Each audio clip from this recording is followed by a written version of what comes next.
Asalaamu calaykum waraxmatullaahi wabarakaatu. Waan salaamay meel walbaad joogtiin.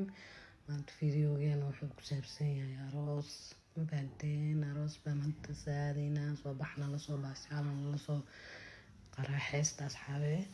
Markaa codsanaya janaalka tayla joogtana ila joogta tayla joogna soo dhawaaw subscribe. Sidoo kale videogan like share comment alas markaasa faanteen soo socod wanaagsan asxaabteeda qayaarteeda waa la jeclaa meel walba joogtiin soo baxna la soo qaraaxeysta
Good